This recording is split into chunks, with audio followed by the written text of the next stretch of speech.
Hello everyone, it's Danrie from Craftofgiving, and in today's video I'd love to share how to make this super sweet polymer clay fairy tree house. So to make your very own fairy tree house, you'll need to start with some wire. I'm not sure the gauge of this wire, but it's a fairly bendable wire that still remains in its shape, so it's pretty sturdy. Now depending on how big you want your tree to be, it depends on the length of your wire here, but you can always have it a bit longer and then trim it as you need it. So I started with the 3 wires to create the skeleton for my tree, so the tree will not be made purely out of polymer clay as it will be too heavy for the clay to support itself. So as you can see, I started by bending all my wires together to create the trunk of the tree, and then spreading my 3 wires out into different directions to create the roots of the tree as well as the branches of the tree. Now you can see the wires tend to sort of pull towards where it came from, so I'm going to go ahead and add a thinner wire down the bottom and by just sort of wrapping it around and intertwining it in between the 3 root systems down the bottom there to create a nice sturdy joint so that my wires remain in place and do not shift for our next step. I did the same for the top and just snipped off the excess and bend that wire to create a nice flat join rather than having a really sharp edge sticking out. Then the fun part, this is where you pad out your skeletons to create a nice sort of shape to your tree that we can cover in the polymer clay. Now like I said, you can't really build the tree just out of polymer clay as the clay it's not very strong and it wouldn't be able to support itself for this size project. So go ahead and cover your entire tree with some aluminum foil or alfoil or tin foil, wherever you are from, and depending on what you call it, the shiny metal paper stuff. Just kidding. The aluminum wire. That's quite hard to say, isn't it? Now I decided to add an extra little branch by just adding the thinner wire, and I'm just twisting it around one of the branches and to create a smaller branch just to add something else to my little tree. And I'm going to go ahead and cover this as well with the aluminum foil or alfoil. Let's just call it alfoil. I'm used to alfoil. Go ahead and cover your entire tree. Now depending on how fat you want the branches to be, or the trunk or the root systems, depends on how many layers you want to add, but you should end up with a skeleton wire aluminium foiled tree. Then you need to choose your color of polymer clay and roll it out onto a flat surface. A little palette knife is very handy in pulling that up in case it sticks a little bit to your surface.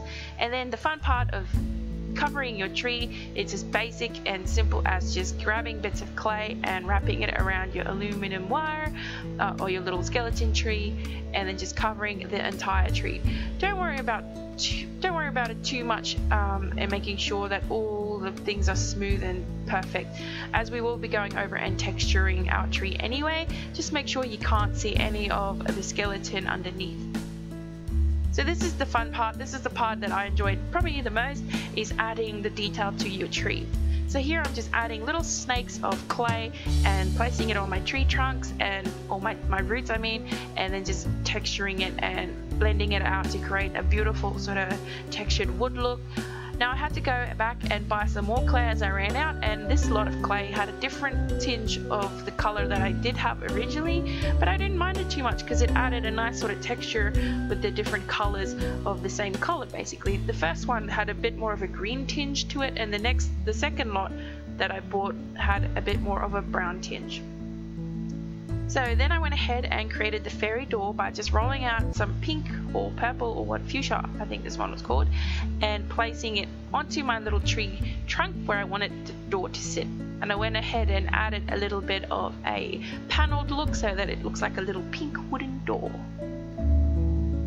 I then went ahead and created colorful little stones that we will be attaching to the door as a little door frame, and just chopping them into little squares and rounding off the edges to create like a little stone look. And I went ahead and placed that all around the door in a little archway just to add a bit of color and to make it a bit interesting. I also did the same with adding little steps by just alternating the colors and making my squares a little bit bigger. As you can see here, I did texture the top of my tree as well, like the branches, but because we're going to cover it with fake leaves, I'm just adding little trunks or little snakes of clay just around the branches of the tree so that it has something, so that the branches have something to attach to. So here I have a fake plant that you can just pull the little branches off and it detach from where they attach it to. So I only want these little bits of the leaves, and you can find any leaves you like. This is just the one that I could find, and I quite like the look of this tree. It's quite unique and interesting. Now, while the clay hasn't baked, I'm going ahead and adding all my leaves. Even though I'm going to bake it soon, I'm going to pull those leaves off again. But what I want to do is create little imprints of where I want the tree branches to go and create like little molds for them to sit. So once you've filled your tree, go ahead and pull them all off and make your tree all naked again.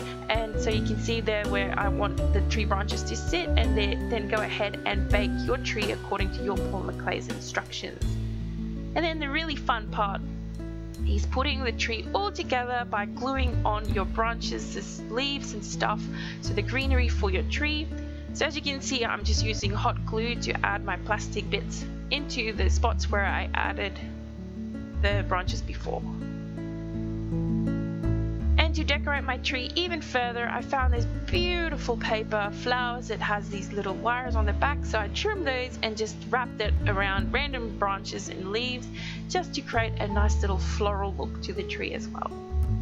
It's really fun. I think this is such a fun project too for a little girl's room, or just for someone who loves fairies, or just put this in your garden. Even though I wouldn't really put Polymer Clay on my garden, but it's fun to have in the house. I did go ahead and add a little bit of fairy lights if you want to, just to decorate it a little bit further.